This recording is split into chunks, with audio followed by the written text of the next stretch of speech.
at schoolhouseradio.org. Enjoy the show.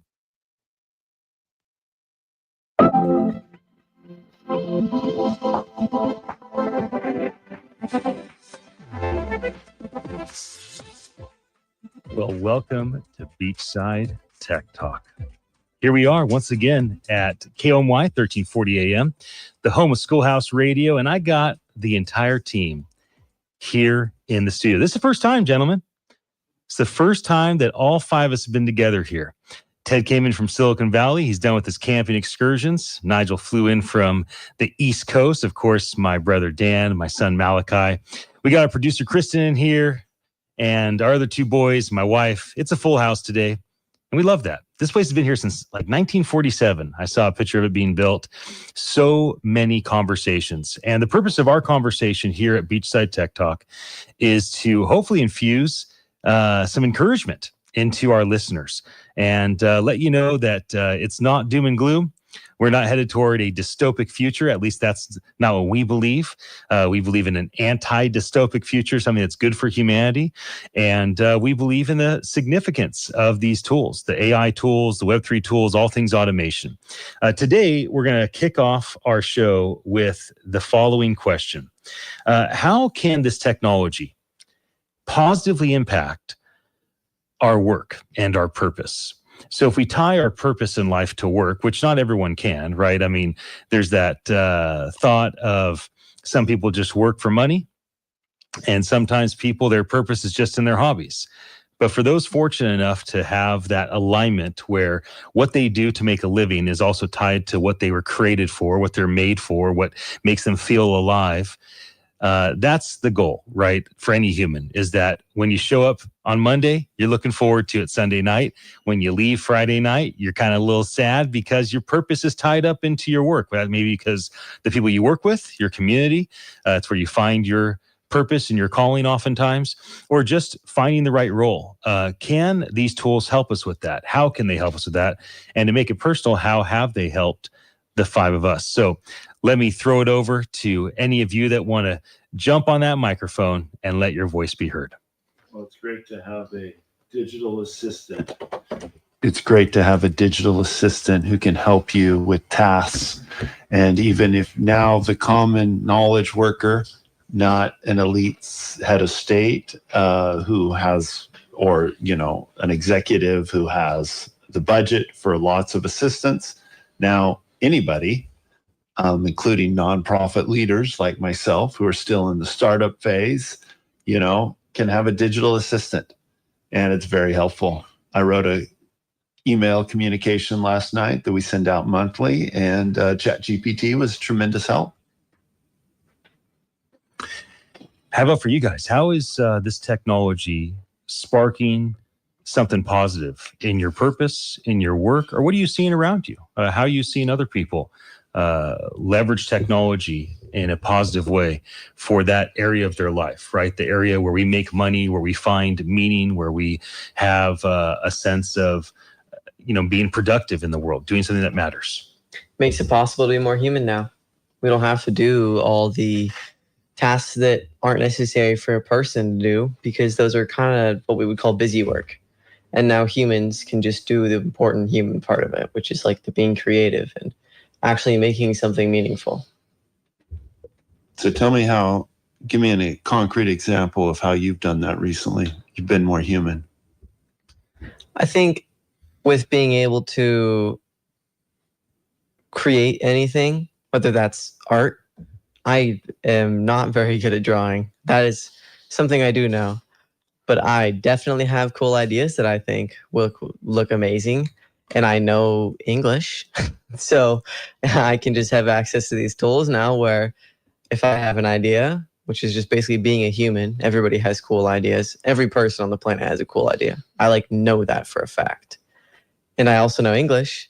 And so I can just put those two together and now I can actually make things. So I think that's the most easily applicable idea, that now you can create things like images, which even if you don't know how to draw, you can make something look beautiful. I think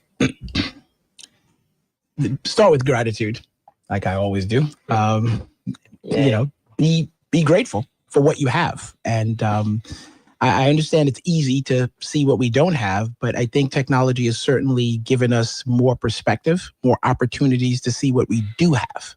And we certainly have more than we had a couple of years ago. You know, maybe we might have a little less now than 2 years ago, but we definitely have more in the last 2.5 years than we've probably had in the past 10, and in terms of opportunity of just knowing things. And I think that's a huge, important factor, because a lot of the times what prevents our forward movement is not knowing where we are. You know, people keep talking about where are you going, where are you going? I don't even know where I am. You know, like, so AI can help you, automation, things like they can help you figure out where you are by automating things that are getting in the way, being distraction, distortion, those sorts of things, obstruction. But the other piece is just being present. You know, being present is probably the easiest way to be grateful for what it is you have, because you still yourself and you realize, wow, I'm breathing. And we talked about this before. And so that's the other piece of it. And then finally, just be intentional about being just a little bit better than yesterday. Low bar maybe, but definitely doable and helpful.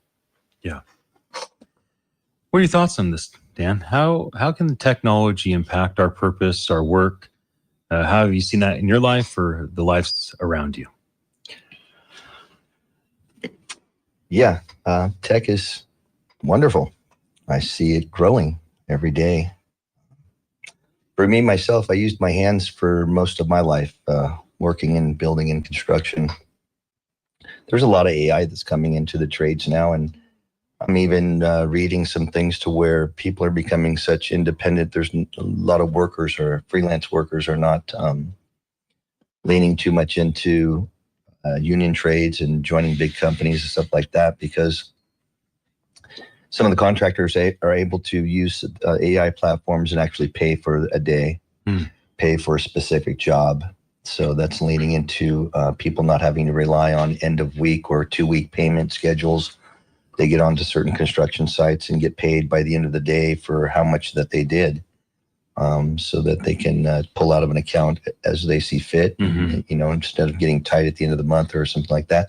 So I thought that was very awesome that an AI is actually starting to integrate into payment structures and stuff like that. So you don't have to, again, that 2-week waiting period for some people. I know if you're living stretched, can cause dilemma by waiting for that paycheck to come through only twice a month. So I thought that was awesome. But yeah, we're building, you know, BIM, building materials or building integrations through software and things like that, to where able to implement colors, changes, patterns, different structures, different facades, different exteriors, and, you know, put that into a real world AR or VR situation and actually walk through a building from outside to inside, and, you know, actually That's so cool. See visual things that are actually real time before you start making decisions that are very costly. You know, you don't want to change from steel to a tile on the outside because you didn't know the steel wouldn't work. You know, later on you run into those dilemmas, and having the integration of digital work into these building models is starting to really give an advantage to guys that are using those tools. Yeah, and sorry, in each demographic, no matter what you do, whether you're like a worker or corporate or a student, all of these new technologies have ways that they can apply to you. And I feel like that's what makes this an actually revolutionary thing. I have a question for you, Danny, or whoever may know this. You mentioned about how AI is coming in and now there's platforms and workers can get paid in a more timely way. Are there AI solutions, you know, because the value of a worker greatly differentiates, you know, between different workers, and you know, they're theoretically doing the same task, but some are just so much better at it. And it's not necessarily by the years you were on the job, it's by a skill. You know, and that's a complicated thing to grade. Is there AI solutions that are helping workers? I didn't have enough research into it. I just realized as I was searching through it that in the construction world in today, because guys kind of float between jobs unless they are literally fixated and grounded into a big company or a union company or something that, you're going to dedicate, years and years to it. But once a job is finished, a lot of times guys that are freelance and they can't wait for the next one to start in a month or 2 weeks or, whatever. It's not just vacation time. They really need to make that dollar support their family or whatever the case may be. So they'll immediately go and look for a new job. And the point I'm trying to get to is instead of having guys, literally sign up into a company and get into their books and into their HR system, which can take a week or two just to go through an orientation in a big company. If the guy has, a license and identification, and then will, sign to join that specific company for a day or a week, they'll be able to be covered for a short time through a medical plan or something. And it just, the AI is allowing these antiquated long payment systems that guys were waiting for to actually get paid for by the day if they wanted to, or to come into a job that's only got 2 weeks left, or if the case may be, whatever the case may be, and to not have to wait for that 2 week to get a payment. They can ask for it on a daily or however they want to structure it, because it's done through a blockchain. Our theme for today, as we get into the next segment, news and updates on how Web3 and AI are impacting education and apprenticeship. For our third segment at 1 o'clock, we'll talk about future projections, and then we'll wrap up with how does this stuff help us with work. We'll kind of loop back into that. But on the thought of work, education, apprenticeship, I just saw an interview with Mike Rowe. He's the dirty guy's job, become a pretty big personality in America over the last decade. Dirty jobs. More than one job. That guy's done all the dirty jobs. And he probably is a dirty guy. He's probably a dirty guy too. Yeah. he might have just upset some people that love old Mikey. So he said, AI is coming after white collar jobs, not blue collar jobs. Don't worry about the robots. Get yourself in the trades. A robot's not going to take electrical, plumbing, roofing, concrete, carpentry job, at least not anytime soon. What it's coming for right now are the people that are at the, moving things around, truck drivers, Uber drivers. It's coming for the coders, the graphic designers, the strategists, the consultants. Now, the thing we don't know is timing.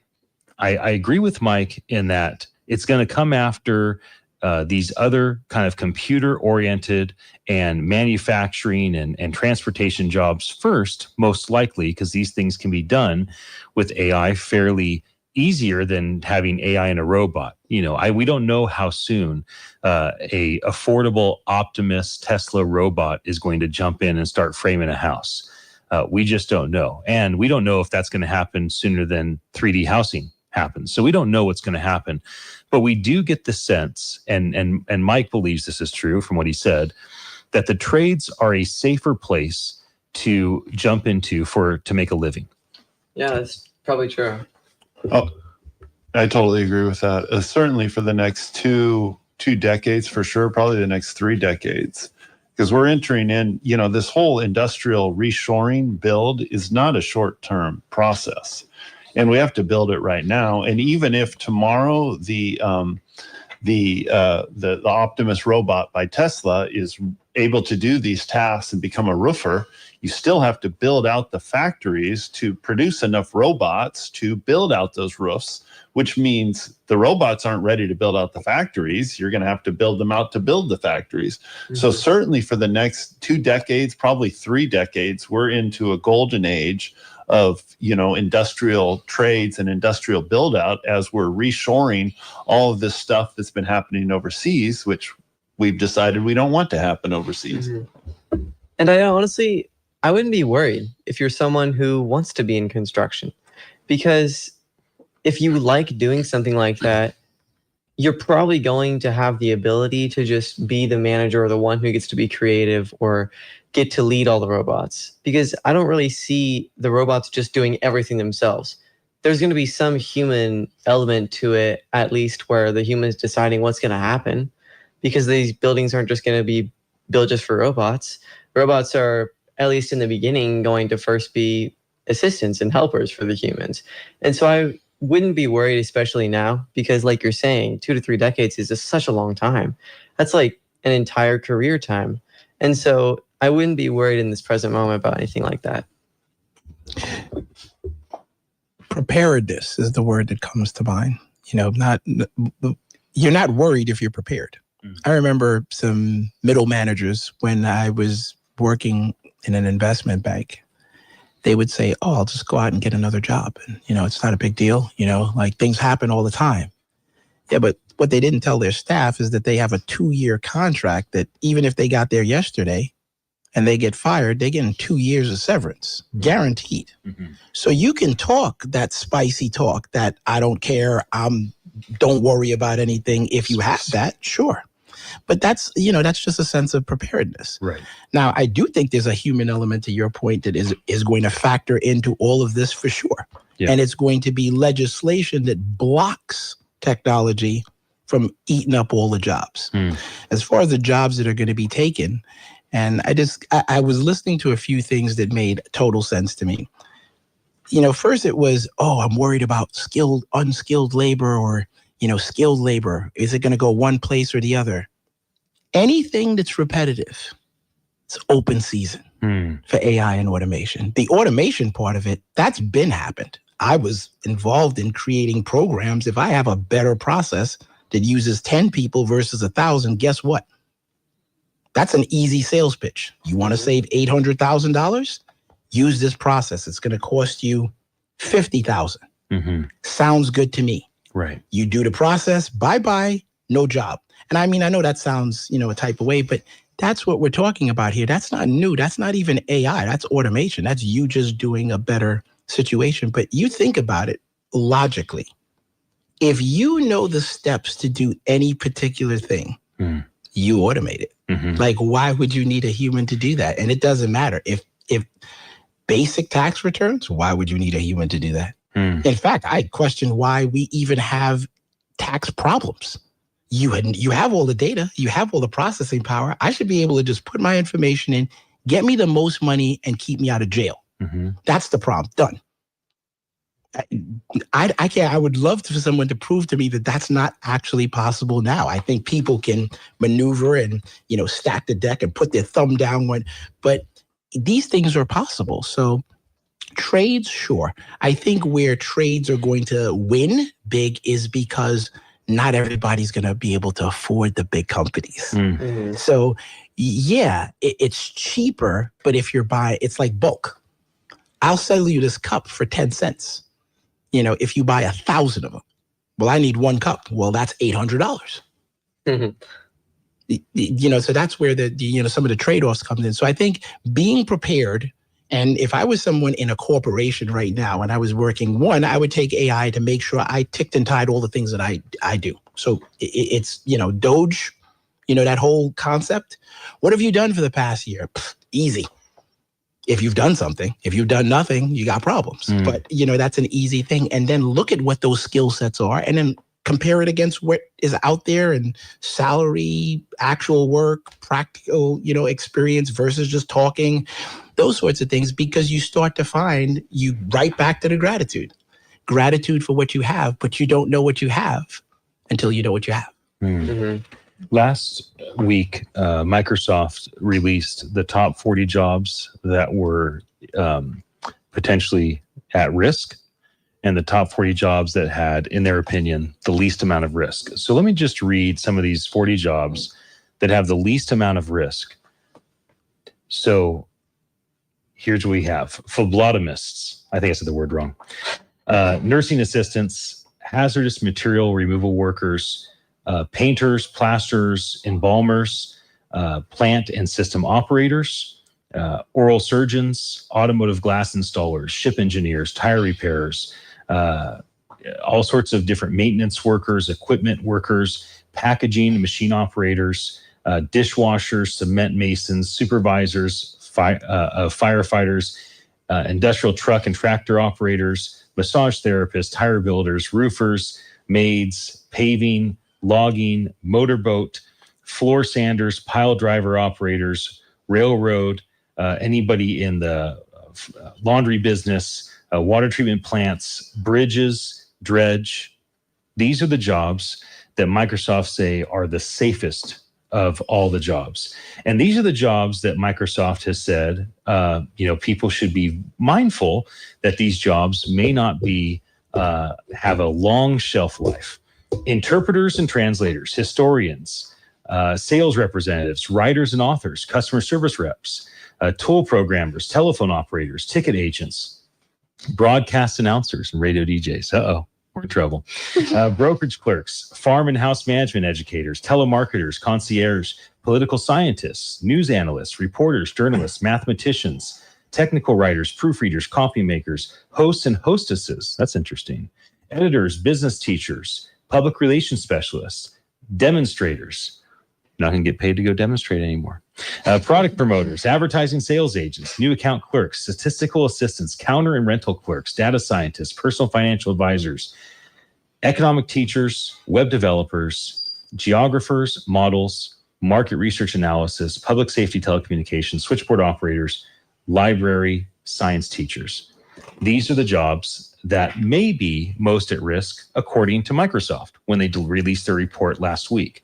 And so for all of those that are Malakye's age, that are tuning in live on the radio, thanks for your attention. Or maybe you're watching on social media, or you see this in a day or a week or a month. That's the advantage of sharing it online. You might be asking yourself, like, if I want to go a certain direction to make a living, which direction should I go? And the direction that used to be most attractive, right? I want to be a web developer. I want to be a graphic designer, right? I want to be a model. Well, that may not be the wise decision because it's on the list of the types of jobs that have the least stability, according to Microsoft, and the jobs that may have been like looked down upon. Those that, deal with dredge or roofing or carpentry or plumbing or electrical. Maybe those are the jobs to really consider jumping into, because you might be able to squeak out a 15 or 30-year career before things become overly automated with things like robotics. So I thought that'd be worthwhile reading as we're talking about humans having purpose, leveraging technology for the good of our careers. And then the other thing I'm going to mention is self-awareness. There's something very powerful about these AI tools being able to provide self-awareness. It wasn't that long ago, 20, 30 years ago, everybody wants to do the Myers-Briggs. What am I? Am I an ENFP? Am I a this? Am I a that? And so you go through, okay, now I know myself. Now I know how I tick. Now I know how I operate. Well, these tools can really accelerate that ability. I recently did a thing where I told it to ask me 10 questions to reveal something uncomfortable about myself. And it did. It was like, oh, wow, I hadn't really thought about that specific thing.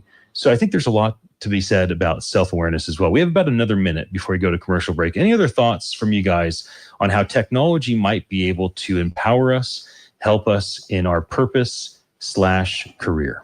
I think it's important to say, and this is talking directly to people my age, or if you're a student or just someone who's young and you are trying to find what that passion is. Some of those things, like being a graphic designer or a web developer, yeah, you might want to be a little shy of that, because that's something that AI can completely automate.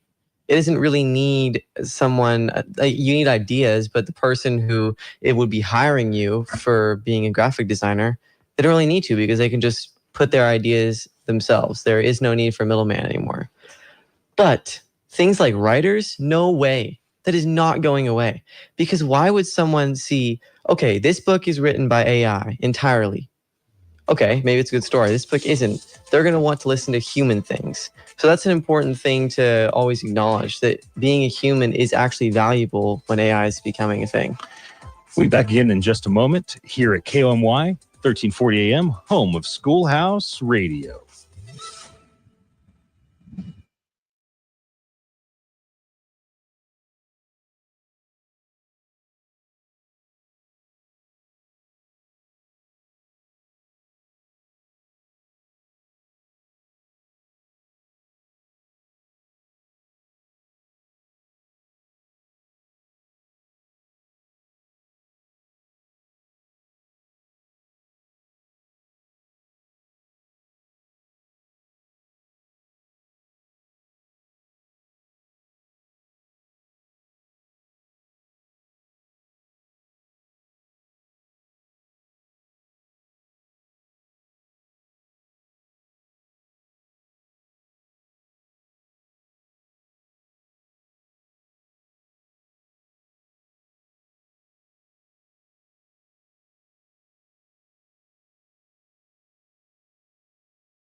especially an area around high school, I would say just look up what you can do. Just ask AI, what can you do for me during school? Or what can you do for my kid during this upcoming school year? It's starting in just a few days for me.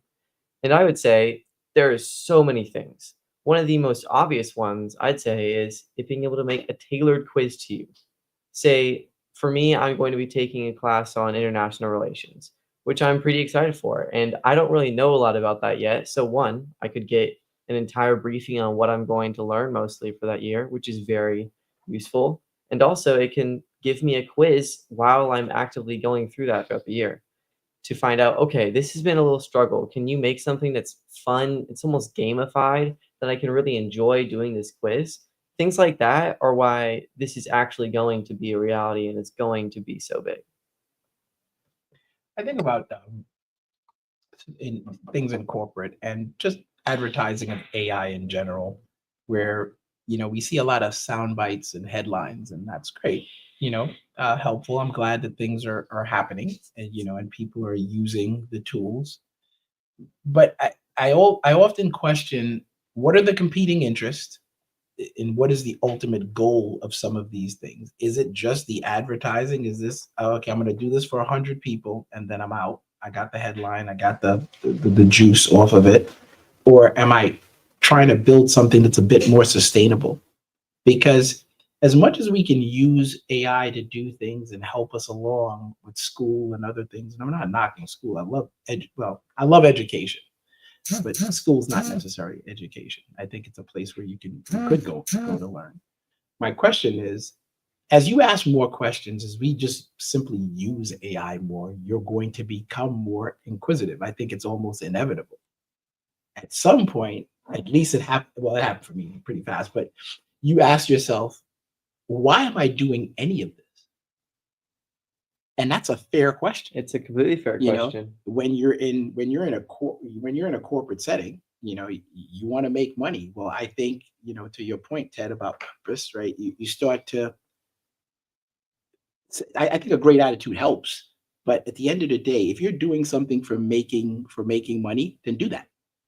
It doesn't have to, how you make money doesn't have to align with your purpose. It would be great if it does, but I find a lot of times that when people have a need, like Maslow's hierarchy, like shelter, food, that kind of thing, they do what they need to do there, but it doesn't necessarily align with what it is they want to do, what they're passionate about. When you make a bunch of money and you don't have those needs anymore, then it's easier to pursue those passions. Well, it's like that song, if you can't be with the one you love the one you're with.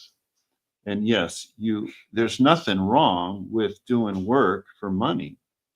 And if we can see, even though this is mundane and I don't like it, I can be grateful for it and I can find meaning and purpose out of it. And that just gives you an edge. It makes you happier. Yeah. So, yeah, I mean, I think that, we can make the best of any situation if we'd like and go from there. So the question is, or to people out there who are in corporate now, you might not like your job. You may love it. But again, are you doing the best that you can to move into that? Are you using the tools? Are you questioning, challenging, using things to their potential to actually get into where it is? If you did 1,000, 1,000 students were helped, great. How about 2,000? How is this going to sustain itself? We got funding for one round. What happens with the next round and how does it sustain? Like, I think it almost lends itself to just asking more profound, insightful questions to, push more into the future. I think it's so important to not have the mindset of, the schooling system is such a big thing, I just shouldn't ask questions. Like, the schooling system is just huge. Why would I question what my teacher is saying? But why don't we question things? Like, it's so important to constantly question, why am I doing this? Is it still important? Okay, then I will still do it. But if it's not, if there's a way better way to do it, then let's pursue that. Let's make that happen. And I mean, for any students listening, it's really important to acknowledge that this stuff is the future. It's pretty easy to see that. And so we should be willing to say, okay, so is this something that we still should be doing in the same way we've done forever? I think that's a really important mindset to be able to have throughout this. I'll also say something else. I think that we have to be good stewards of what we know. A lot of times there's programs and opportunities that exist, but people simply don't know about them. And Right. I think if you do know and you get the opportunity to share, and not everybody's going to be receptive. I'm going to preface it with that. But I think on some level, I know I feel I have a responsibility to do that. And when I see there's an opportunity to actually help, I mentioned before that a friend of mine got diagnosed with Parkinson's disease, and being able to use AI to better understand what that means, even if it's just pure empathy, just understanding. Again, I can't stress that enough. AI can help us to understand. That's a lot, because we don't know where we're going until we understand what it is. What does this, this condition mean to me? What do these medications I'm taking mean to me? And at such a super granular level, like it's not just, okay, if I take aspirin, what's going to happen? No, if I take aspirin plus these 100 other drugs, and you take more drugs when you get old, that's a lot of data. So I think when we see the impact of what we can use the tools for, practically, not the wow, great, amazing stuff so much. Even though that's nice, but I think when we see the practical impact of it, and even when we're doing things already, I think, like for you, Ted, with you do a lot of things helping people. Like I imagine that there's tons of opportunities to amplify what you've been doing using AI. And I think those are the ones that need to be explored, because to me, the best way to do more is if you're already doing. AI is really not going to help you if you're not doing anything. It's been said that if you want to get something done, give the task to a really busy person. Or lazy. Probably not. If you want to get something done with AI, maybe give it to a lazy person that wants to knock it out. But there's something about people that are productive, right? Like a high performer can outdo 5 or 10 kind of just skating by people. So when you think about AI, a high performer is not like 1 and then 1.5. It's like 1 and then it's 4x. Right. Mm-hmm.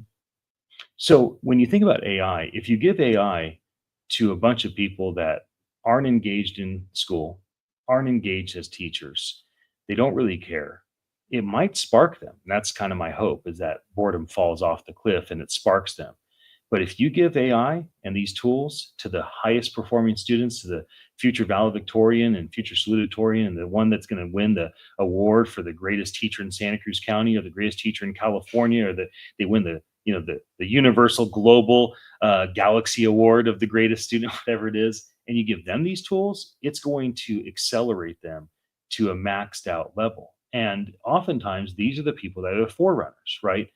So at the schools locally, whether it's like a local elementary like Valencia, where our youngest goes to school, or a local private school like our 12-year-old goes to Twin Lakes Christian School, our oldest is now going to Oasis on Cabrillo College campus. Those 3 schools are going to have a student that maximizes the impact of AI in their education, and they are going to be a lighthouse to everyone else. There's going to be 1 or more teachers that are going to out-teach everyone. They're going to run circles around their old self. They're going to teach the students more this year than they taught students in the last 10 years, because they're going to put these tools to work, and they're going to be a forerunner. They're going to be ones that like cut the tall 6-foot weeds. And so nobody else has to go in with the, mower and try to cut those weeds, because now they can just walk down that path. It's just like when Roger Bannister, I believe is the name, that broke the 4-minute mile. No one ever thought you could run faster than 4 minutes. As soon as he broke that 4-minute mile, now there's high school students that are breaking that record. Yeah, it happened right after. That's right. And so for all those that are hearing our voice, if you're an extraordinary high performer, now is your chance to use these tools to really be an example to everybody around you. And if you've struggled with really feeling engaged and feeling purpose, maybe these tools could be the thing that spark that in you and allow you to achieve some of the things that maybe you let go of as fantasies of being this extraordinary teacher or trainer or student, whatever it may be. Yeah. Obviously, I'm bent toward optimism, as you can tell. Can you give us some of the examples of things that you think these students can do? What I mean by that is, or maybe even teachers, but I want to hear about the students part. What can the students use these AI tools to do to make this beautiful fantasy that you're saying that is honestly feasible this next upcoming school year? Well, students should be able to customize their learning path. So students should be able to put in everything they're learning and ask for greater opportunity. Students should be able to use AI for tutoring, to tutor themselves.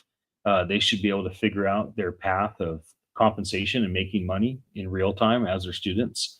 There's no limit, and every student is going to have their own personal desires. It's not like what I think a student should do is going to be what's right for them. So I can come up with different ideas that work for this 5% and that 5%, but every student is going to learn responsibility because they have these tools, and it doesn't matter if California forces them or if the nation, there's a big White House push right now. So White House, mentioned this last week because it hit the news last week. WhiteHouse.gov covers it, and it was an AI apprenticeship, and they want to grow this throughout 2025. So even the federal government can push AI through apprenticeships, but it doesn't matter if the federal government or if the county of Santa Cruz or if the town of Aptos or if this district or that district does it. What matters is what the individual teachers decide to do and what the individual students decide to do. And it shouldn't be one size fits all. This is an opportunity for the first time for people to really engage with education and apprenticeship in a personal way. Yeah, one exciting example for it, our mutual friends, Valley Christians, the project out of Valley Christian, but Sonny and Linda Latta, who lead the Firehouse, they're former gang members from the east side of San Jose, and now they lead this nonprofit. And they had this program inside Andrew Hill High School, which was, this is the irony of California schools. We have these prep schools up on a hill. In this case, Valley is literally on a hill, one of the best prep schools in the world. And then literally, if you had a strong arm, a stone throw away in the valley, right below them is a very underperforming school in Silicon Valley. They were running this program, the Firehouse, which was the last chance for, I think, to get in, you had to have 4 Fs. If you had 5 Fs for straight F students, you're an overperformer, you could still get in. So they're taking the worst of the worst, who is their last chance before they're kicked out in his juvenile hall or whatever. And they were, just loving on them, just giving them attention, caring about their family environment, getting involved. They had already seen tremendous results change. Then they partnered with Valley and took Valley's satellite, technology program where they're putting experiments that put in a rocket, go up to the space station and run the experiments in zero gravity. It was a cutting edge program for these trailblazers, for these elite people. They took it into Andrew Hill and took it through the Firehouse. So these 4F students started running it. Well, then they had a problem because the 4Fs were, their lives are transformed. They have access to this incredible opportunity. So they got pushback. Andrew Hill got pushback from the people who you think of are the elites, the high performing kids from the wealthy families and their parents. So they combined the two groups together. It was amazing to go see this program where you have kids from so diverse backgrounds, from very wealthy families and the others from, food stamps, and they're working together. Everyone's got tattoos nowadays, so you can't tell who is who, and they're working together on these projects. And it was transformative. Things like that, where we now take, to build that technology program, Valley had to invest over $250,000 and up. Now with AI, we can take it and bring this transformative power and bring these communities together that are so diverse, and think of the perspective of how that changes their lives, where these high performing kids now are working with these kids who, society would say, look down upon, you have nothing in common. Now they're my team members and we're working together and doing something extraordinary. And this kid who's never had any opportunity, he's got 4 Fs or 5 Fs, is given this opportunity of a lifetime and now realizes, wow, I can do anything. The sky's no longer the limit.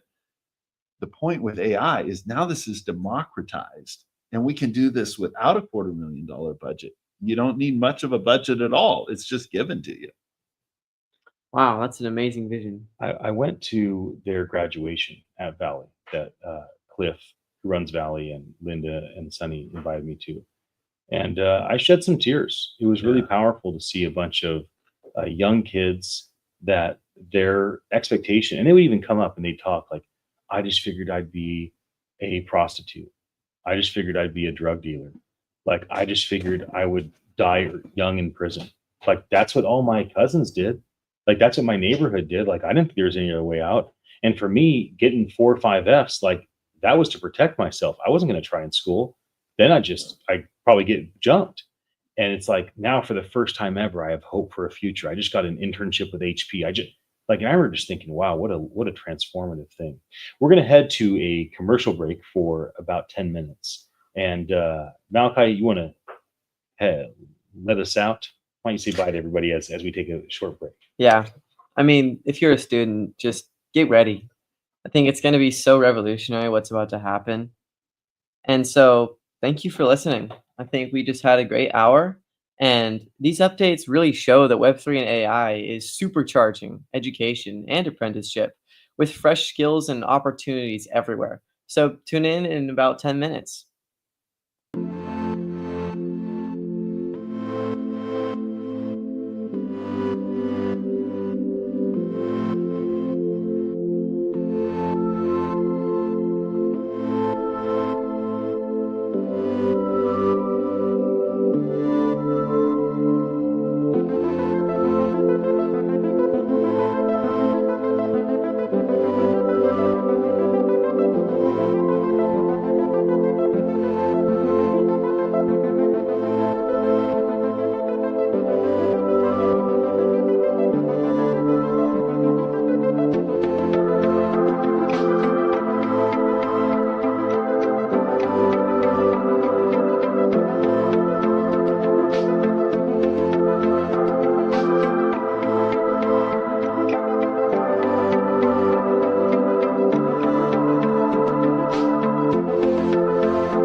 Imagine classrooms where AI tutors give perfect personalized lessons to each individual student.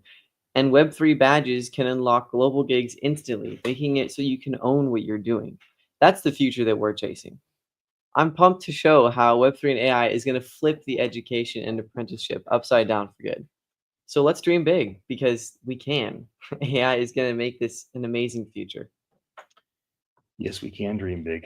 And we've dreamt big now. This is episode 32, which is pretty wild. Yeah. Pretty wild to think we've done this for the last couple months. And now we have the 2-hour slot. So we have a bit more time. We're in hour 2, but I still feel energized. The time screams by. The purpose of this segment, our third segment, is to talk a bit about visionary ideas. Now, for some of us, we have vision for next month. Some have vision for 100 years from now, right? And somewhere in between. It's pretty fascinating to see how much predictive posting there is right now. So if I ask, I do some research like, hey, what's being predicted for education and apprenticeship a year out or 10 years out? There's just a mountain of information.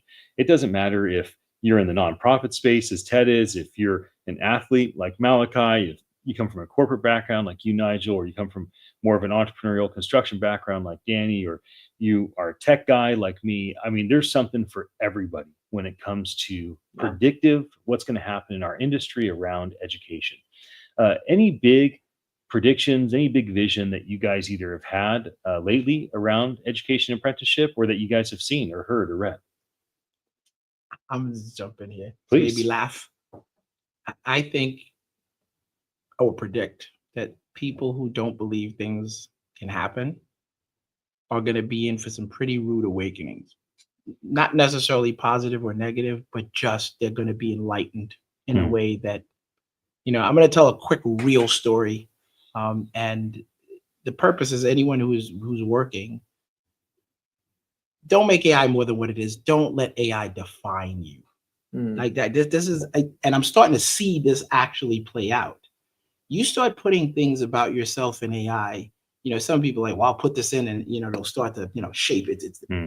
Yeah, but it'll decide what it wants you to be, and it may seem cool. You put in some stuff. It's like, oh man, you think that about me? It's like, yeah, but you didn't write anything. You didn't put any data in that supported that. They just decided, and they're like, well, let me see how he or she deals with that. Okay. And then you do it enough, like we do in real life. If I say something enough, maybe it'll become true. And I have positive affirmations and all the above. But I think bet on yourself. I remember being at work and I had a manager and he figured, I'm gonna just give this guy busy work and I'm just gonna manage him out. So he's like, oh, we're losing money and it's right after like the mortgage scandal. So he's like, go find a way to save some money. So he figured busy work. So I came back with $6 million. He's like, that's not possible. I'm like, it absolutely is. And I have to work. It's no different than what I do now. And there was no AI. It was an Excel spreadsheet. It was just me talking to people, figuring out where the money was. We're more than capable if we apply ourselves. And he didn't believe that was possible. But now I'm in front of his manager and he's like, oh, I guess that, what happened? What happened was you didn't believe something was possible. And I bet on myself, like I always do, which is good. I think everybody should bet on themselves. And I think we should bet on each other.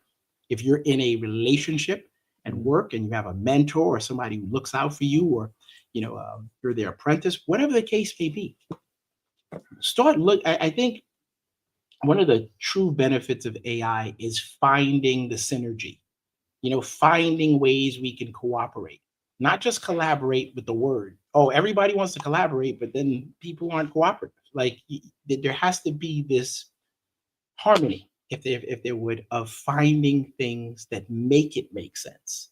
It's a lot easier to do something with someone if what you're doing aligns. Because everybody's happy to take everything you have. I'll take your money. I'll take your time. I'll take everything you have if you're going to give it to me. But if it aligns, then no one has to feel any way. So I think it's important to at least give that some consideration. Yeah. I think it's really important to mention, as this clear is coming up, that it's your decision to make this happen as a kid or as a parent, because all this stuff is going to happen, but you have access to it now. A lot of these AIs you can get access to for free. And so instead of just saying, okay, yeah, I'll wait until the teachers make it so I have to use AI, or until they have the system all integrated into schooling itself. No, use it now. Decide that you're going to see it as what it is, which is this amazing ability to have the next generation of a search engine, which can be able to communicate with you and to you, and take this and be able to learn better and more efficiently and more productive, because that's your decision now. Don't let it just happen to you when it does, because that is inevitable, but you can decide to make it happen now as well. And that's something important. So let's assume that in the next 10 to 100 years, there's a massive reduction in ignorance. That's the education realm, right? Now, there might be maybe incarceration goes away. That's the vision. Maybe homelessness goes away. That's a vision, right? Maybe there's equality in a way that we've never imagined before. Maybe humans are granted a universal maximum income. But today we're talking about education. And so let's say ignorance hits death's door. We put ignorance 6 feet under. Okay. So if we basically have access to all knowledge, when you have an idea, you have a thought, you have a question, at the speed of thought, you can get your question answered because we have access in a safe, hopefully a safe way to be able to access the human knowledge. Do we learn for fun? So one thing that comes to mind is faith, the whole arena of faith. It seems to me that Christian pastors, fathers in the Catholic Church, monks in the Buddhist rhythms, every spiritual leader, it seems to me that they still enjoy learning the same thing that they've studied 100 times over. So if we no longer have ignorance for our future generations, if our great grandkids, they don't know what ignorance is because they have access to knowledge right then and right there, or will they still learn for fun? And what type of education will draw our hearts to where we'll want to learn? Will it be hobbies? Like, I constantly see Riza learning new things for fun. She already is great at a bunch of things with art, but she's trying to find a new way of doing this painting. She's already great at, all these different things that she creates with her hands, but she's always looking at new videos. I see Malakye on day 400 of Duolingo learning Spanish. Okay, you already know Spanish. You can read it, you can write it, you can speak it, you can hear it and understand it. You've already gotten a level of mastery with Spanish that allows you to function here in our local area, or if you go visit Mexico or Puerto Rico, like you'll be proficient in being able to communicate, being able to read. But you continue to do Duolingo, not because you're ignorant of Spanish, but because you're learning for fun, because they've gamified the process. How important is gamification in the process of learning when ignorance for our grandkids, great grandkids, are no longer the same hurdle that we have today? I'd argue that gamification isn't like a new invention. It's like a rediscovery of getting to the roots of education.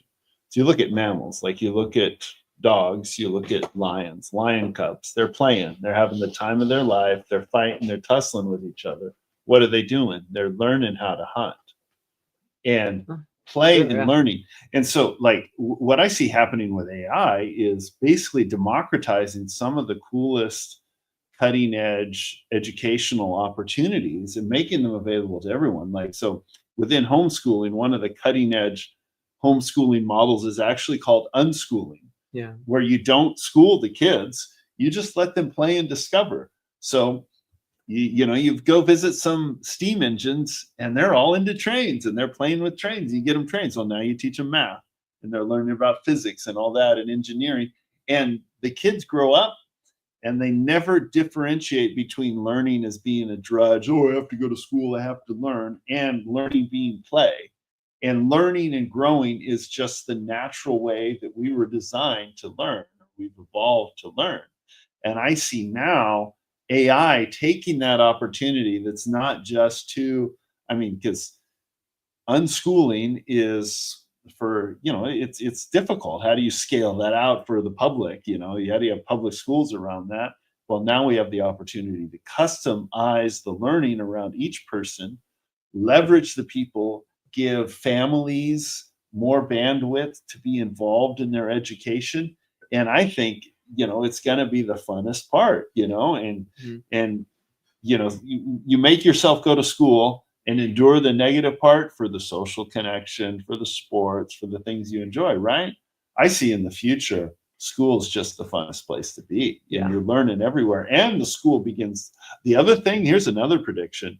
I see educators becoming more and more valued in our culture, because as we begin to solve the problem, we've gotten in this problem where you have education on one track is just to this theoretical end where you get a degree from a higher, you're on this track to get a degree from a higher educational institute, but it's all in academic theory, and you got this degree and you've spent, hundreds of thousands of dollars in debt, and there's no connection with a job anymore.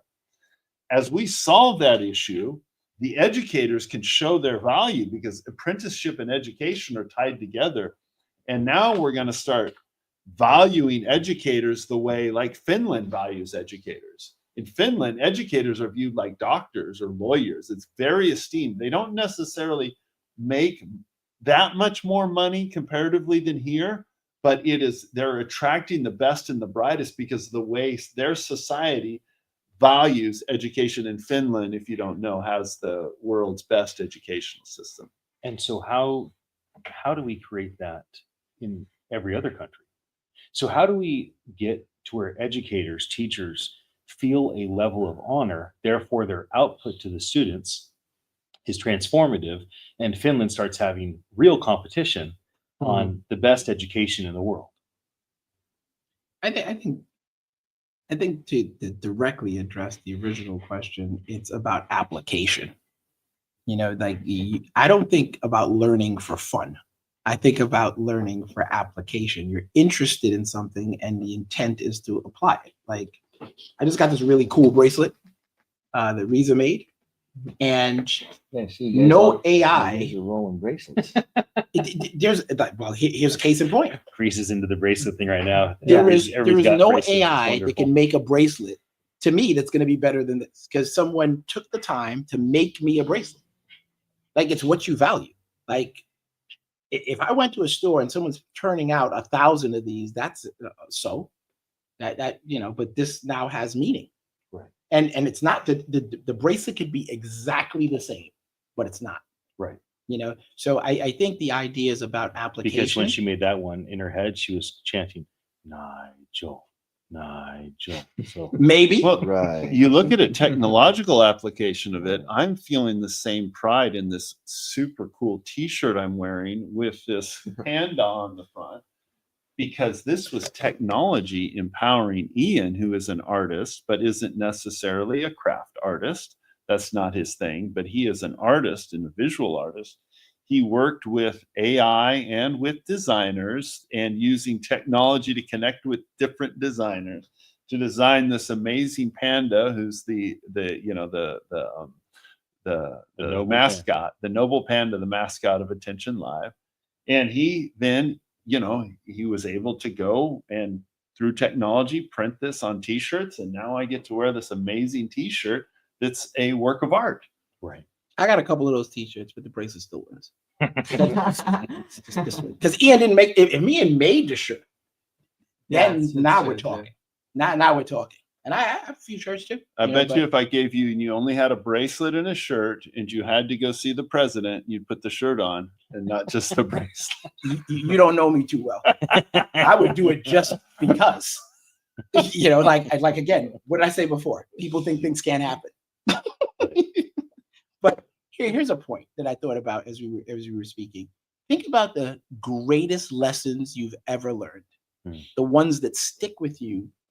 How many of them were from actual, air quotes, teachers?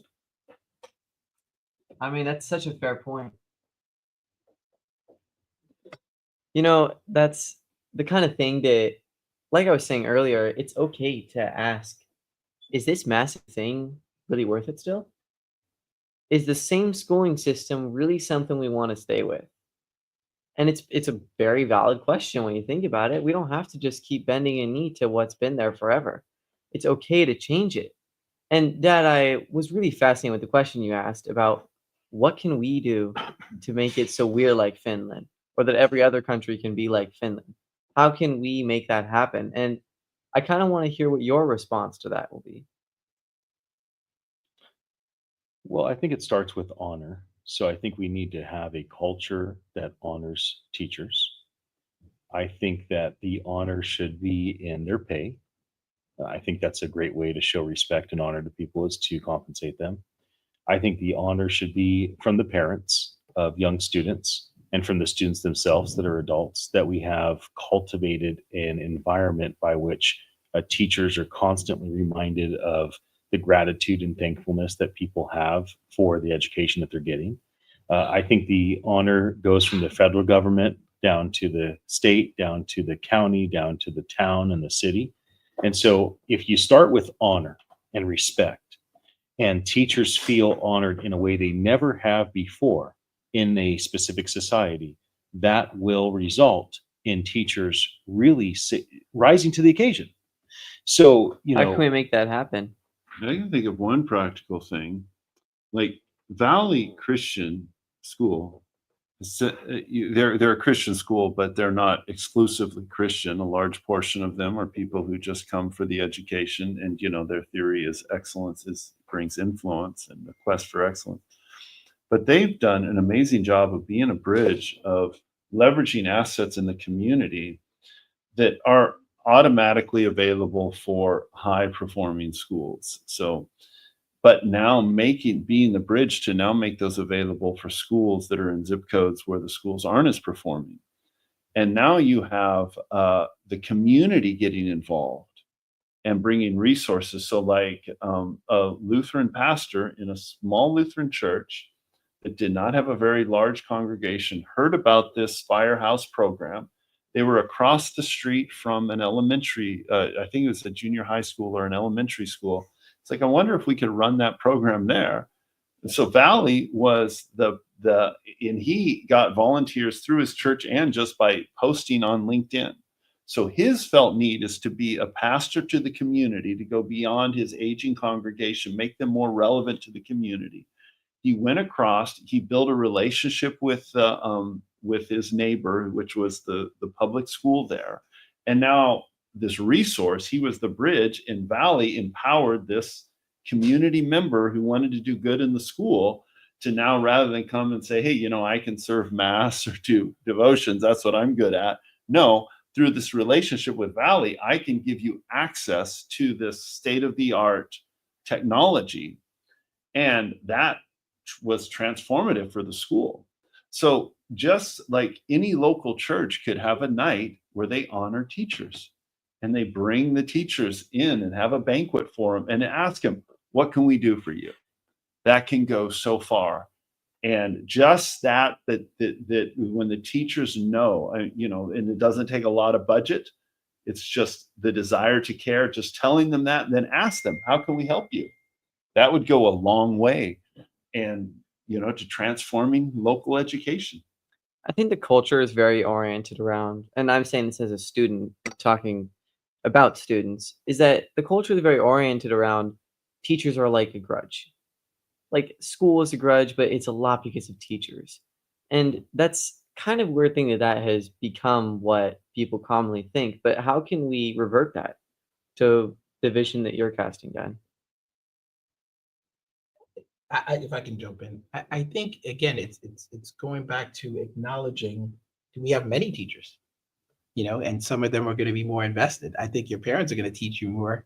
If you have you're fortunate enough to have parents. First of all, gratitude. Those of us who have parents versus people who don't, or their parents have passed away for whatever reason at whatever age. I think that they have a vested interest in you doing well, and they're also modeling behavior. I pray that they're modeling behavior that you're going to just absorb. The teaching is different, but to the specific point of honoring teachers, I think here's something that doesn't honor teachers. Like, I think we've made it cool that teachers buy their own supplies. Like, it's actually not even cool, acceptable. Mm-hmm. Like it's almost like some kind of badge. Oh, the teacher's buying why? Like, like, I don't like if you show up and you're an auto mechanic, he's like, well, bring your own tools, like it just doesn't seem like it aligns or harmonizes very well with that. So I think that, plus again finding that what connects people. Like if you're only teaching to a test, it's only going to be that good. If you're teaching for someone to learn a skill that they're actually going to use. So if you're in a technical high school like I was, we had machines, you were doing things like there was a result of physical that you could see. So I think those are the things that connect the teaching with the teacher and allow us to remember or honor or pay it forward even, I think is helpful.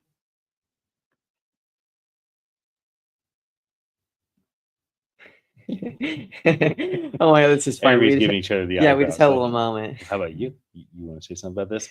So here's what I will say. This segment is supposed to be about the future.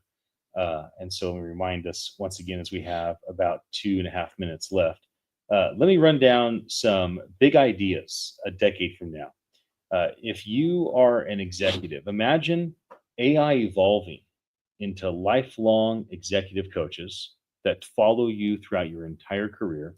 It adapts to you if you change industries, and you always have it there as your faithful coach that memorized everything. You don't have to be on the cloud. It can be just privately on your own little server. Imagine for all those that are in the nonprofit ministry space, faith communities using AI for global unity and being able to educate each other and learn from one another and find more unity, as of course would be good for humanity. Imagine for all the young people like my son Malakye here, if they choose to have brain interfaces, which is obviously a crazy idea, but it would allow them to link their minds to libraries of knowledge. Yeah. And then now they can learn things at the speed of thought.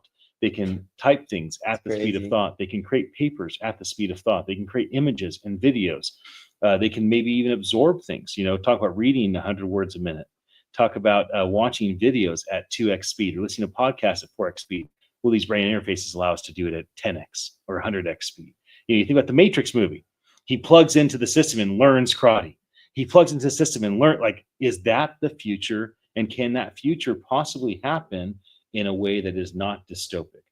These are the types of things that I love to think about and explore. I'll go another thing in a decade. Let's say you're in the corporate world. Imagine that basic skills are every single person has basic skills across every job. And that if somebody can't make it to do their job, everyone else either has that skill or has immediate access to that skill to fill in a need.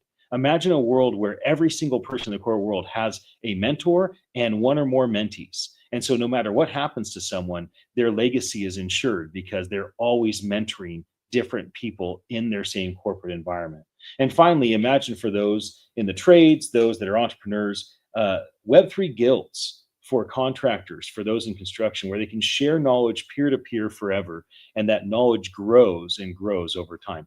These are different ideas that could manifest in the next decade around education and apprenticeship. And this is the type of stuff that if people can get an idea for it and get passionate about it, it can make a big difference in what they decide to do. We're going to take a commercial break. We'll be right back in a moment at 13:40 a.m. KOMY, the home of Schoolhouse Radio. Dang, that was a nice closing. Is it? Yeah, good job. Choppy sound. Okie dokie. Well, it could be this. So I guess I'll undo this and we'll go back to the old system. I thought for sure. Let me see. My son said he heard something choppy and then it cleared Let me up. see that. So everybody talk. You want me to talk One, into two, three, one, one two, of these three, one, two, three. microphones all at the same time, simultaneously? Are they off? The mics are up. Can you hear me? Everything sounds good to me. Hi. I'm gonna ask him. Hi. Sweet one. I want to hear your voice. It could have just been that the internet was choppy. We're gonna Is that transition. not- Are you trying to say you don't? No. We're going I to can't say anything totally done. cover the following question. What question? The question for this segment is,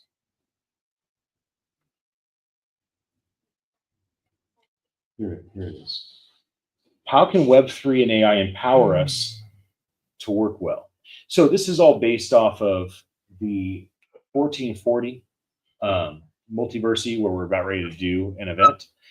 We're looking to schedule an event there in September, which we'll let everybody know about very soon. The date has moved around a couple of times, but they have these 5 core values: to live well, your body; to lead well, your mind; to love well, your soul; to work well, and your purpose; and then to wonder well, your spirit.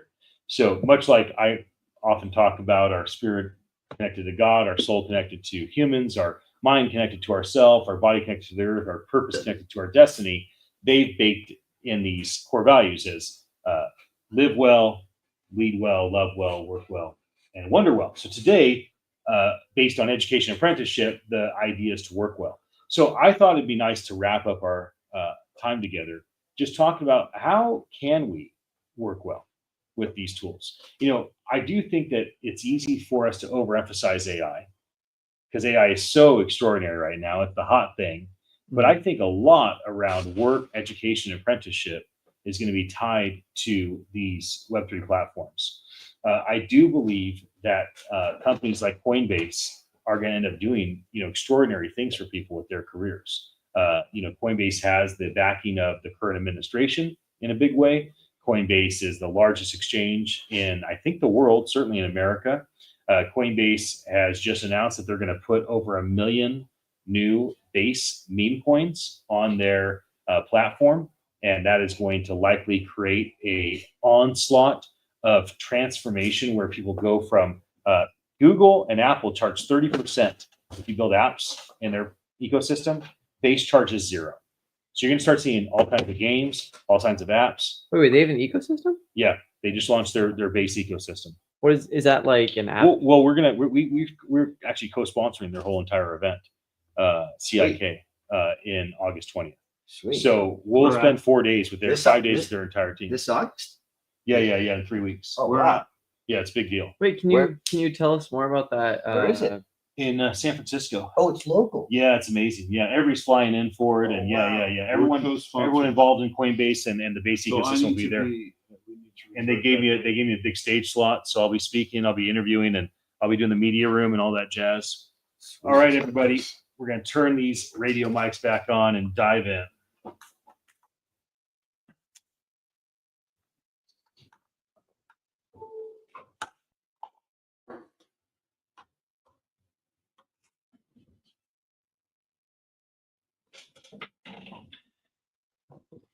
Welcome back to Beachside Tech Talk. My name's Ian Utile. I'm here with my 4 co-hosts, Dan, Nigel, Malakye, and Ted. We got the family in here. We got our producer, Kristen. This place is alive. For those that don't know, 1340 AM, KOMY, Home Schoolhouse Radio. It definitely is an ecosystem by which there's lots of new community radio broadcast happening. We get the joy of being able to also share it online. So those that are tuning in on the YouTubes, LinkedIn, X, Instagram, Facebooks of the world, we're there as well, which is a nice way to archive it. And our talk today is on entrepreneurship and, or specifically education and apprenticeship, which is becoming more entrepreneurial. And we want to talk about how can this technology help us to work well. And this is all based off of our friends at 1440 Multiversity here in Santa Cruz County. I was just explaining, they have their 5 core values. One of them is to work well. And I do believe that work is deeply tied to our purpose, deeply tied to education and apprenticeship. And I was talking a bit about how we overemphasize AI a lot on this show. And not in a bad way, but it's really easy to, because AI is so extraordinary. It's touching so many parts of our lives. It's so easy to see the impact that AI is like the thing on the outside, right? AI is the tip of the iceberg that you see for automation and technology. But under the water a lot of that is servers and energy grids and supply chain around technology and NVIDIA chips and a bunch of stuff around Web3, blockchain, crypto. And what I was saying is we are in an environment right now where we have people paying 30% to Apple and to Google every time they launch an app. And now there's new Web3 platforms like the Base ecosystem, the Base app, which is based off of Coinbase, and they're charging 0 fees.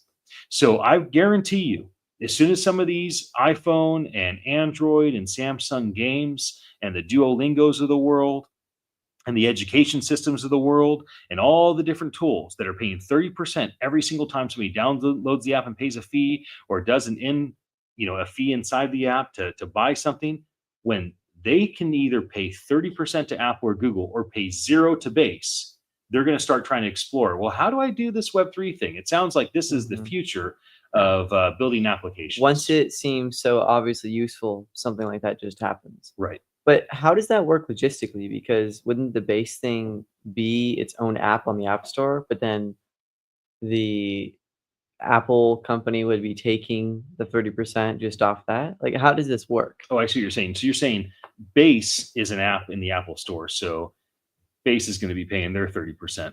I'll let Coinbase and Apple work that out. I'm not sure that they have figured out. Apple has a good plan to pull 30% of all revenue directly from their app. But if you look at Roblox as an example, I think they get the fee when somebody downloads Roblox, but I don't believe they get the fee when somebody downloads like one of the items inside of a game. So I think it it only goes so far. I'm not 100% sure on that. If Base is allowing you to develop for free, then there's no, they can give Apple 30% or 100% because it's free. 100% of free is free. Yeah. So that was how they would get around it, I guess. Oh, I see. It's very interesting. Yeah, but then what happens with the in-app purchases? I guess we don't really know, but I think it's to be determined. We'll learn a lot in 2 weeks. So August 20th is the big Base hackathon, and our partners are the co-sponsor of that entire event that Coinbase is putting on. And the 20th is the hackathon. They have all sorts of fun things happening on the 21st, 22nd. Big event on the 22nd I'll be speaking at. I'll be doing a keynote. I'll be interviewing. We'll have a media booth. We'll do all sorts of stuff. So I might even bring the radio show to San Francisco for that specific week, because I'll be out there for a few days.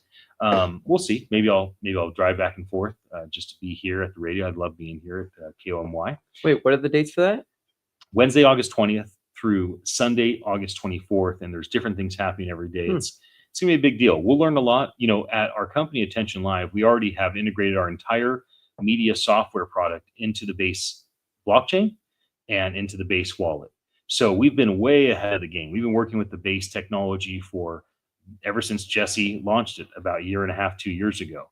And so we've been kind of at the forefront of building on the Base wallet, Base ecosystem.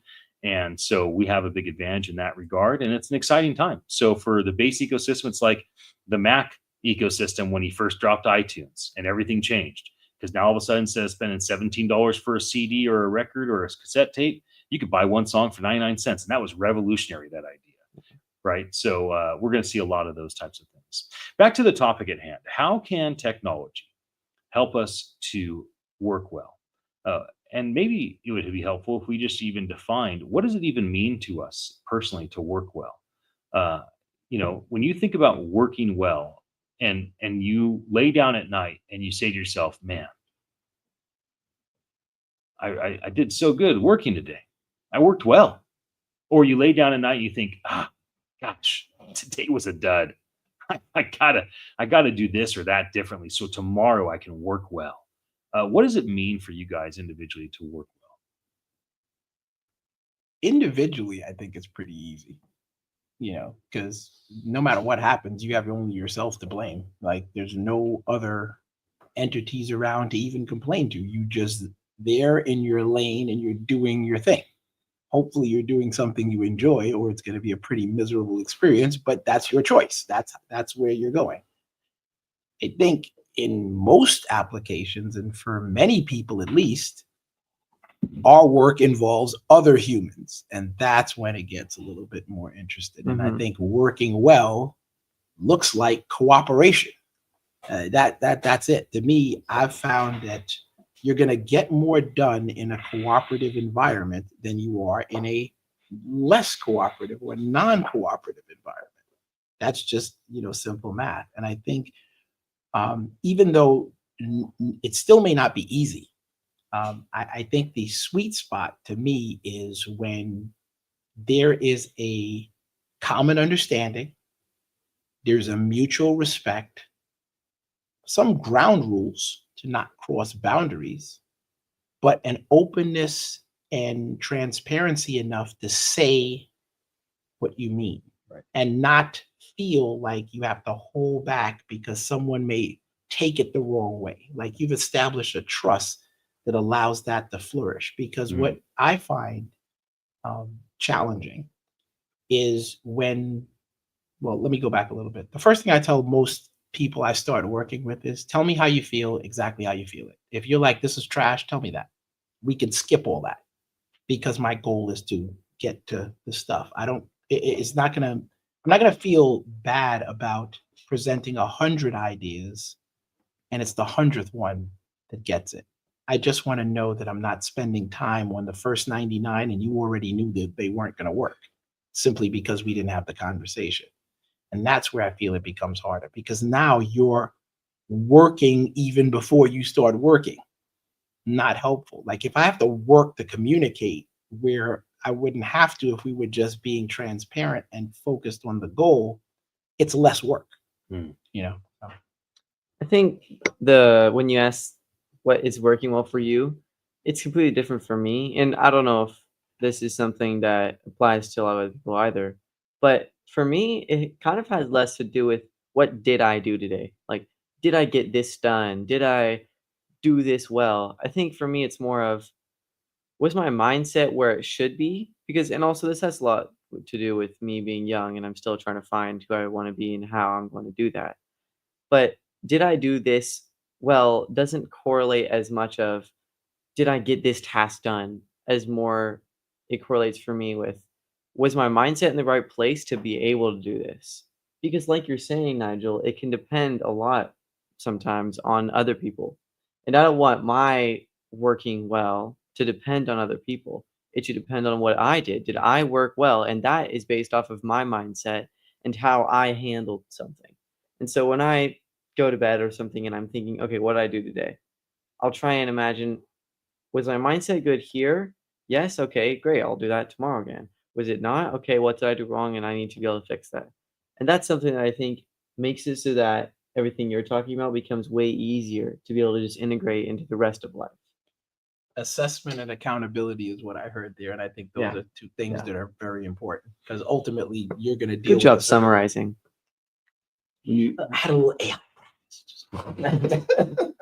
When you talk about working well, I think of flow and flow state. So human beings, I believe we were designed for this. When you get in a flow state, you become hyper focused on the goal. You have time seems to fly by. You're in the task. You're super productive. You go from, it's not just a linear growth. It's an exponential growth. Like for an athlete, it's when you're no longer thinking, you're just reacting, you're in the moment, the game seems to slow down. You've trained these things so much, it's just muscle memory, and it's like you're moving faster, you can predict what the other player is going to do, and you fake and it happens, and it's extremely rewarding. It's one thing to get into it individually. It's even better when you have a team that comes together, and they study this like the Peak Warriors, one of my favorite teams in sports to have watched. When they would start playing together and get into this flow, they're all responding to one another. They're reading each other's body language. It's almost like they become a super organism. And they're playing against the best teams in the world. And when they get on a streak, they would completely blow them away. They would differentiate themselves. It's also the SEAL teams. That's the special forces. That's their real secret. weapon is the ability to get into flow. So right now we have a technological infrastructure that is very disruptive, and our 24/7 always on, all these tabs open, everyone is reaching to you while you're working on your newsletter, you're getting notifications on your phone or on your watch or whatever. That makes it very difficult to enter into flow. But now they're creating new tools that you can use. They're not all that new. They've been around to manage all this, to manage your time. The whole understanding of flow as a technology is we're learning more about this. Like one of the technologies one of the seminal books for this is called Catching Fire. But one of the studies I learned is I believe it was Google was partnering with former special forces. But one of the team building things is a device that they would put on two different team members that would beat and synchronize your heartbeats. Like it would just tap you, and it helps you get into flow, and it creates this empathy. And it was a technology to help people empathize and create. But what I see coming in the future is us creating an entire infrastructure, like right now, the infrastructure is optimized for short-term attention because they're trying to get they're rewarding you with a dopamine hit because they want your attention, and that's the tool, that's the commodity that they're monetizing to advertisers.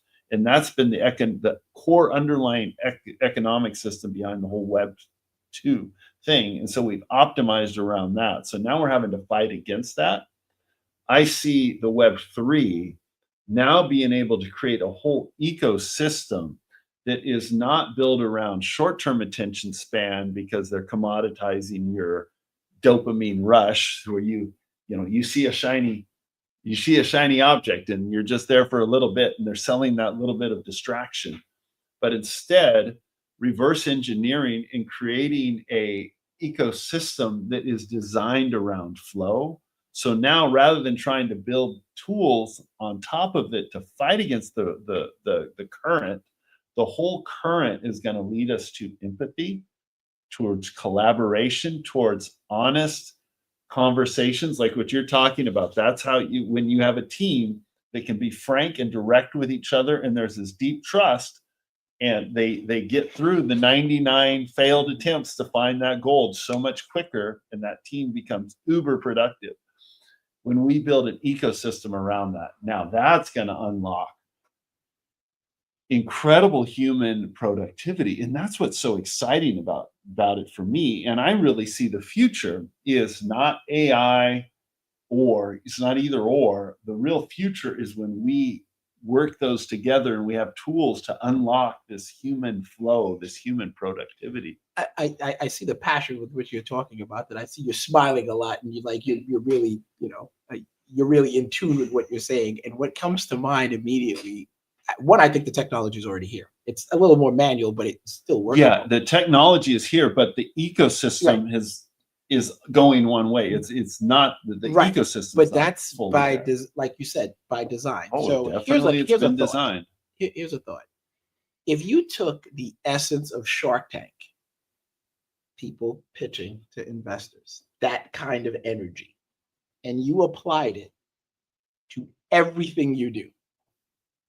Because I think people will throw out ideas. It'll be random. It won't be thought through. It's like, hey, if I can get this to work, awesome. If not, whatever, that kind of thing. But you think about if you've ever watched Shark Tank and you're standing there and you got your few minutes and, somebody's going to make you an offer. You're going to have to make a decision. There's a lot of stuff going on. It's a different kind of intention. And I don't know that we're approaching how to work well, approach things with that level of intention. It's one thing to say, well, just be intentional. Like, too general. AI in itself is not like, there's nothing general about it. There's nothing one size fits all. It's very, very specific. So we have models. That Shark Tank model, I think I'm going to try that. It's a very good model. You don't go up there, half baked. You can get laughed at, kicked out. Nope, not doing that. People ask, we look at a product. Oh, this sounds amazing. We read a headline. You buy a business, someone saying, let me see your books. Let me see your numbers. They're not doing any of this. I have, this much people and this person. Who cares? How much money are you making? Plain and simple, straight to the point, save all the, the other stuff. So I think approaching it with that intention and using those models perhaps as the way we, capture that essence and use it in how we approach things might be a way to work well. Talk about being in a flow state. I find myself in a flow state usually when I'm moving. So on a one wheel, that's the easiest way to get in a flow state. I jump on a one wheel, I start riding along the coast. Like I'm going to hit that flow state very quickly, and I'm going to be locked in. I've been finding it lately with paddleboarding. I definitely have found it a lot with disc golfing. Everyone listening is like, this guy is definitely from Santa Cruz. I do get in a flow state at work about 5% of the time. When I'm like doing mundane computer tasks, about 95% feels like just pushing the rock uphill. But that's fine. That's my responsibility. I'll do it. But I do find if I can just get into a flow state like a few hours, a couple times a month, I'll crush like days of tasks in those few hours, if not weeks. So I recognize that hopefully the future, I will have different tools made available to me to where I can lock into a flow state at work less hours, and be equal or more effective. But sometimes when I just have a strategic problem, I'm like, I'm gonna go for a one wheel ride and see if my flow state like fires those synapses. I did the 40-day water fast recently, and that definitely locked me into a flow state for the final 20 or so days. Like I was completely tuned in, all sorts of strategic things just kind of made sense to me. We're going to wrap up our show in about a minute. So anybody has something burning to talk about when it comes to working one well, of the throw it cool out there. things of technology is now you can be on a paddleboard, and with voice technology and AI, it's so you can cool. actually be working on business. Yeah. With a digital assistant who's waterproof on the paddleboard with you, or on the one wheel. No doubt. Well, real quick before we go, I'm curious to know, how do you get in a flow state, Ted? Go play basketball. Okay. What about you, Malakye? Oh, I haven't thought of that. I don't know. I don't really know. I think it just happens to me sometimes. But I definitely realize that whenever I get into a flow state, I get extremely happy. Like I would say joyful. I just feel so content with life whenever I'm in a flow state. It happens to me sometimes when I run, but not as much when I'm climbing, because climbing is like a quick blip thing, happens quickly. But whenever I get into that flow state, I realize that my mood is just unbeatable. You couldn't make me bothered in that moment. That's quite the focus. Prayer. Any final thoughts, Dan? That's good. Yeah, prayer. That's the flow state I'm thinking about. That's a good one. That's been the one that most of our ancestors have leaned on all of these generations. Well, as we come to a close on Beachside Tech Talk, episode 32, just envision Web3, AI, and tech automation, how it can turn education and apprenticeships into gateways of endless possibilities. Continue to stay tuned at noon every weekday as we share more breakthroughs, grab our optimism, dive into these techs, and share your stories with others. Remember, learning is really solidified when you start teaching. That's actually a good last line. Learning is solidified when you start teaching. All right, Internet. Thanks for joining us once again. We will be back again tomorrow.